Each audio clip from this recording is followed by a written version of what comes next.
धेरै मन लाग्यो किन खै खासै मैले यस्तो सञ्चालकले यो कार्यक्रमहरूमा अगाडि गएर नबोलेको हुनाले पनि मलाई अगाडि आउँदाखेरि सबैको सामने चाहिँ मेरो खुट्टा हातखुट्टा प्रकृति कामिरहेको छ है।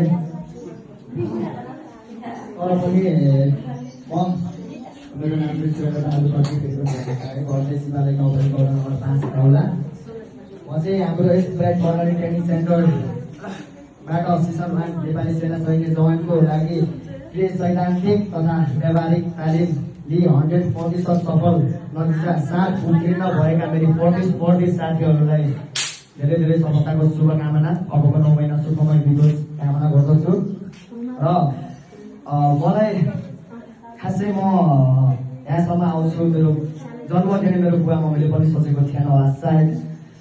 मलाई आउँदै गर्दाखेरि मेरो आफन्त बनाउँदाहरूले पनि कतिपय कुराहरू काटिरहेको थियो गुरुको सामान्य आएर यो मान्छेलाई किन राखेको छस् है यस्तो छ उस्तो छ मेरो नराम्रो कुराहरू काट्दै हिँड्ने गर्थ्यो। तर पनि मेरो गुरुले सायद मेरो बुवा मम्मीले नसम्झाएको कुरा पनि उहाँले सम्झाएर चाहिँ मलाई म ढुङ्गा माटोसँग लड्दै गर्दाखेरि यहाँसम्म चाहिँ पुर्याइदिनु भएको मेरो गुरुलाई चाहिँ धेरै धेरै धन्यवाद दिन चाहन्छु।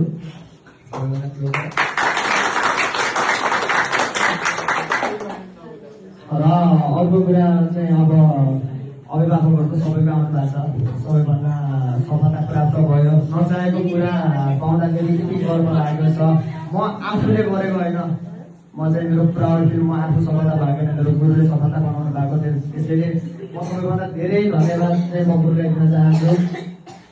म सायद कसैले सोचेको पनि थिएन होला यो मान्छेले सेना बनेर अनुशासन एउटा नेपाली सेना देशको रक्षा गर्नलाई जान्छ भनेर चाहिँ कसैले चाहेको पनि थिएन। मेरो मम्मी बुवाले नचाहेको कुराहरू समाजले त कसैले चाहन्थ्यो होला। तर पनि दुःख सुख कहिले हान्नु भयो कहिले पिट्नु भयो कहिले माया पनि गर्नुभयो कहिले सम्झाउनु भयो बुझाउनु भयो जस्तो जे गरे पनि आफूले नखाएर हामीलाई खुवाउनु भयो आफू नसुतेर हामीलाई पढाउनु भयो है। त्यसै गरी हाम्रो पारा सर हुनुहुन्छ उहाँ उपस्थित हुनुभएको छैन उहाँलाई पनि धेरै धेरै धन्यवाद दिन चाहन्छु। मैले 1 देखि 10 सम्म पढ्दै गर्दा नबुझेको कुराहरू उहाँले चाहिँ एक दिनमै मलाई बुझाउनुहुन्थ्यो र फिजिकली रूपमा चाहिँ मलाई खेलदेखि टुपोसम्म केही पनि आउँथेन। तर पनि गुरुले हात खुट्टा समाएर धक्काएर लात्ते हानेर भए पनि चाहिँ मलाई यहाँसम्म पुर्याइदिनु भयो। मेरो चाहिँ घर फ्यामिली भन्दा पनि धेरै सपोर्ट चाहिँ मैले गुरु र पारा सरबाट पाएको थिएँ। त्यसैले चाहिँ उहाँ दुवैजनालाई चाहिँ म बिहाको 10 औँला जोडी धन्यवाद दिन चाहन्छु।